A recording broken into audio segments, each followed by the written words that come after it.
Para la herramienta de losa tenemos configuraciones de concreto armado y de losa aligerada. En esta configuración de losa de concreto armado tenemos este tipo de sección con un doble emparrillado, aunque podemos excluir una de las parrillas en la configuración. Por ejemplo, esta solo está incluyendo las varillas de tipo A, ¿verdad? La varilla verde en el hecho inferior de la losa.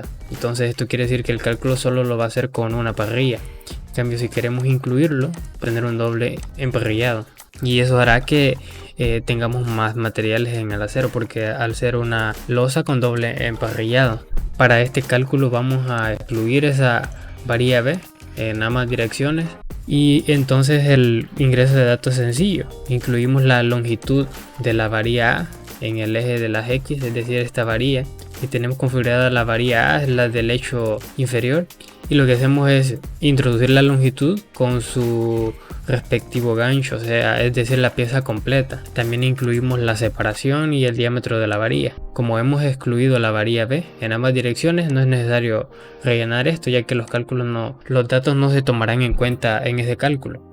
El mismo procedimiento con la varilla en el otro eje, ingresamos la longitud y la separación y el diámetro de la varilla. En esta otra parte incluimos los datos del concreto meramente, por ejemplo el espesor de la losa, el largo y el ancho. Con esto lo que logramos es tener un volumen total, y también seleccionamos la resistencia del concreto. Esto nos hace referencia con la tabla de dosificaciones, y en base a eso nos da ciertas cantidades de cemento, arena, grava o agregado grueso y el agua. También tenemos la opción de incluir traslapes, pero eso es en el caso que una de las piezas de cualquiera de las direcciones sobrepase el largo comercial que tiene la varilla. Es decir, en este momento tenemos una varilla número 3 de 6 metros, pero si la varilla en el eje de las X sobrepasa los 6 metros, el programa nos dice que requerimos un traslape. Tenemos la opción también de incluir los desperdicios del concreto, también los del acero. Esto solo es aplicable para los kilogramos de acero que tenemos que comprar.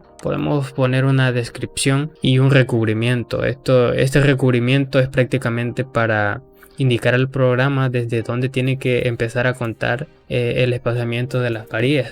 Por ejemplo, si incluimos un recubrimiento que sea cero, la separación de las varillas va a empezar a contar desde una de las caras de la losa. En cambio, si incluimos un recubrimiento, va a empezar a contar a partir de esa distancia que hemos puesto como recubrimiento. Es decir, si ponemos un recubrimiento de 5 centímetros, va a empezar a contar varillas a partir de esos 5 centímetros, y va a terminar antes de cumplir esos 5 centímetros en la otra cara de la losa.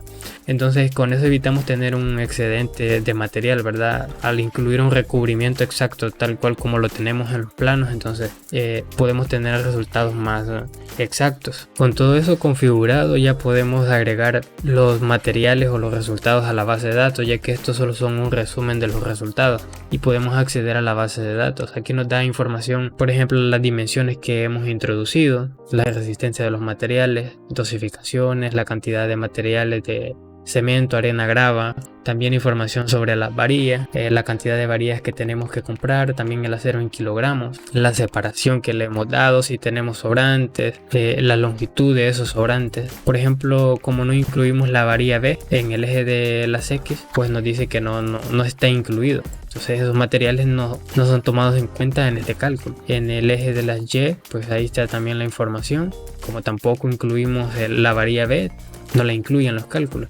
También tenemos información sobre los costos de los materiales, arena, grava y el acero. Cuando no incluimos, pues el costo de esa parte es cero, como no están incluidos en los cálculos. Al final nos hace una suma total de todos los costos. Para la otra configuración de losa de concreto estructural es prácticamente la misma configuración, lo único que incluye otras varillas. Simplemente nos guiamos del esquema y vamos introduciendo lo que son las dimensiones. Podemos elegir incluir o no incluir cierto tipo de varía dependiendo la configuración de nuestra losa. Tenemos el caso de la losa aligerada, que es con vigueta y bovedilla. Lo que hacemos en esta parte es incluir un área total, ¿verdad?, de una losa. Con esa área nosotros podemos elegir el tipo de bovedilla que queremos utilizar. Esa es configurable en la configuración del programa. Nosotros elegimos cuáles son las dimensiones que tiene esa bovedilla y en base a eso hace el cálculo de la cantidad de bovedillas. En este cuadro de acá podemos elegir las dimensiones. Esta herramienta de losa aligerada de viguetas y bovedillas también es el cálculo de electromalla, ¿verdad?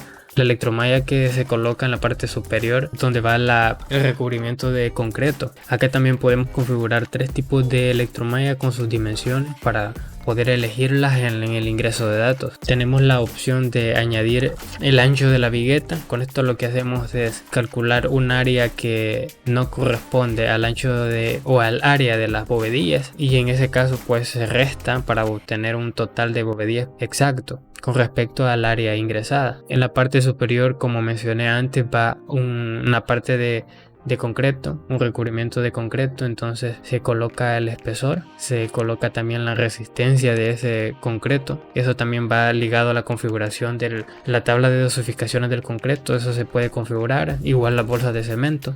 Aquí seleccionamos la malla que queremos según las medidas que también ya se han configurado. Los desperdicios de los materiales, podemos incluir unos materiales extras, por ejemplo viguetas, podemos elegir una cierta cantidad de viguetas y colocamos un precio unitario o cualquier otro extra que se requiera. Agregamos estos datos a la base de datos y ya podemos visualizar los resultados. En lo principal nos da los datos de las bolsas de cemento, la arena para el concreto de la parte superior, nos da los datos de la electromalla, el tipo de electromalla que hemos utilizado, las piezas que debemos comprar según esos datos de las dimensiones de las piezas que le incluimos, también el total en metros cuadrados, el tipo de bovedillas y la cantidad de bovedillas, los extras si es que hemos incluido extras, y por último los precios totales, ¿verdad?, de todos los materiales.